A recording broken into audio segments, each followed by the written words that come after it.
What is it you want to teach in an online course? Now, this should be an easy question. If it's a hard question for you, it may be because you haven't thought this whole thing through clearly, or you're just so good at so many things.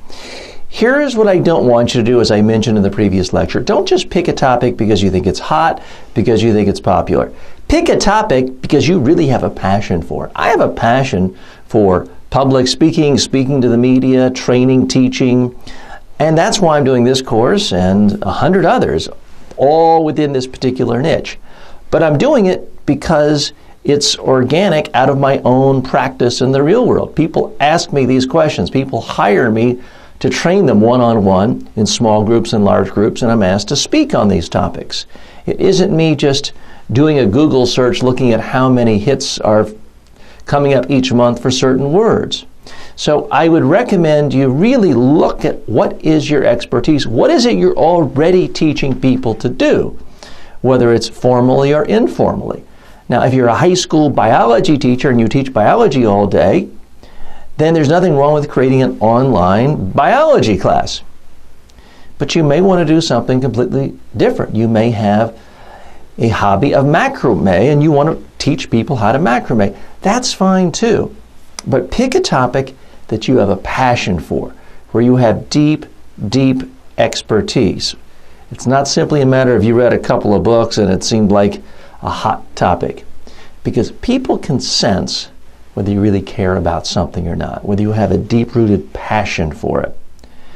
And if you're giving a lecture, and I do recommend that you lecture. Now, give homework, give assignments, make it interactive, respond to your students' questions and comments, but I do think you need to speak to students. There's something about the human voice, seeing a human face, talk about something that puts a spotlight on big ideas. Sure, you can assign readings, assign your own books, assign other books, but there does need to be that moment where people can hear you and see you. And that's why so many online training foundations and companies require video lectures, because otherwise it's just a book or it's just a multimedia presentation. People need to see you, the expert, talk about these issues and demonstrate these issues.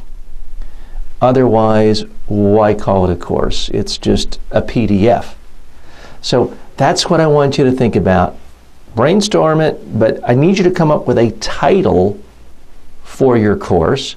And I want you to really think about, what are people going to get out of it? What skills are people going to get out of this? So I decided in advance for this course, I want people to have the skills they need to start their online course, their own virtual course, and to know how to video record their lectures, to get it up, how to position it. And that's why I named this How to Teach an Online Course. You need something that focused, so that's your homework right now. I want to know the title of your course and what your students are going to get out of it.